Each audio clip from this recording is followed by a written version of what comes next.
have the opportunity to talk about our fairway woods. I don't think there's any company in the industry that pushes the performance of fairway woods more than we do. With the first M1 and M2, it's delivered such incredible performance that, M2 being the best and most successful one in the market and on tour, without a doubt, both M1 and M2 being incredibly great in performance. It starts with the 6-layer carbon crown, final finish to final finish, and I want to talk about that again, and having you here, Mark, to add some insight on that. But to deliver what is going to be our most adjustable and longest adjustable fairway, Michelle, you spent a lot of time on breaking through and creating that distance, and there's a big change that happened from the original M1 to the new M1. So maybe you can talk us through what we did there.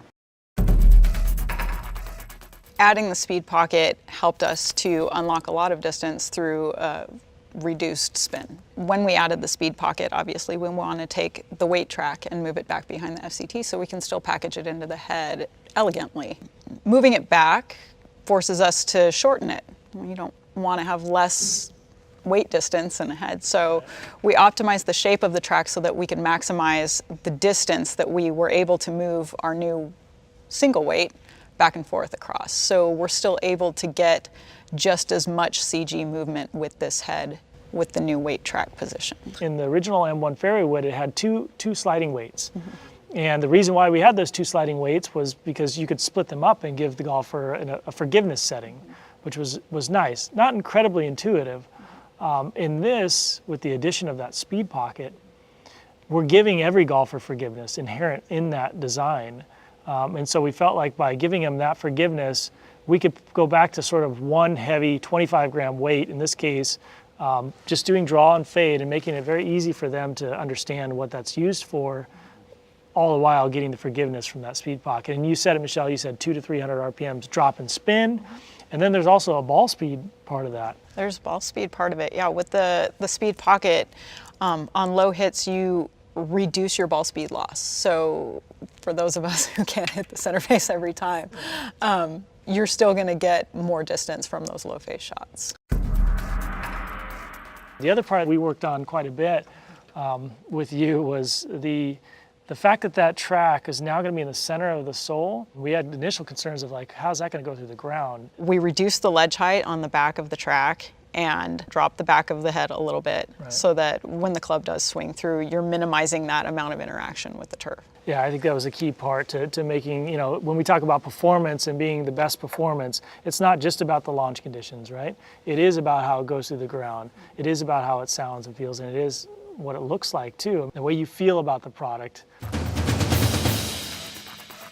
This is one of the coolest clubs that I've seen in a while, like just the compelling look of the sole. And Robert, maybe you could talk through a little bit of how it came to life. And yeah, well, with any golf club, you always kind of think of what's it going to do, what's its interaction with the golfer. And in the case of a fairway wood, and it's going to go through the ground most of the time.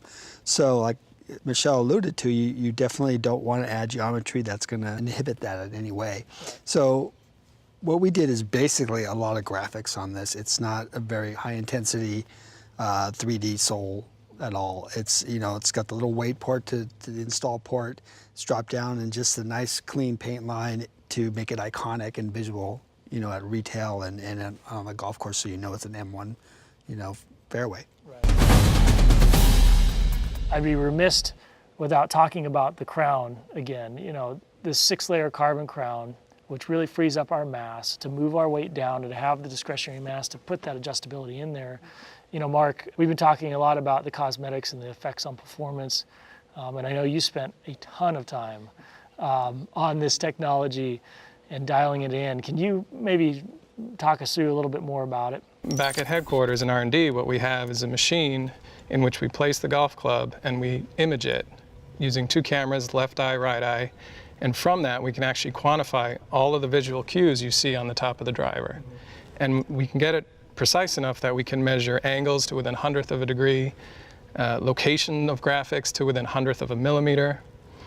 And through this past 3 years and all the studies we've been doing, we found that the visual cues that the golfers see really matter in terms of performance. So there is an interaction of the golfer when they look down. They need to look down and be confident. It needs to look good. And so once they have that sense of confidence, then they can swing, and that will give them the additional club head speed, additional ball speed. But also what we learned is that we're able to tweak the performance, the left-right dispersion, through modifying these visual cues. So things such as this notch line, these two back lines, they impact performance somewhat because they're in our soft focus field of view. Even more important than those are the top line, because they're in our hard focus field of view. So when you're looking down, you're looking at the ball, but you're also looking at the top line. And so by dialing that in and tweaking that top line relative to the face angle, we can dial in our performance left or right and get our proper shot tendency. So, you know, this M1 fairway wood with the carbon composite, 6-layer FF to FF finish, looks precise, it's consistent, and then all that weight in the bottom, moving and adding that speed pocket to the leading edge, which protects ball speed, drops spin, so it's more forgiving and it's longer. And then it has this incredibly intuitive system with adjustability, not only in the loft sleeve, but also with the sliding weight. You get the best of all worlds. If you're a golfer looking for everything in a fairway wood, the M1 is going to provide that through adjustability, performance, and look.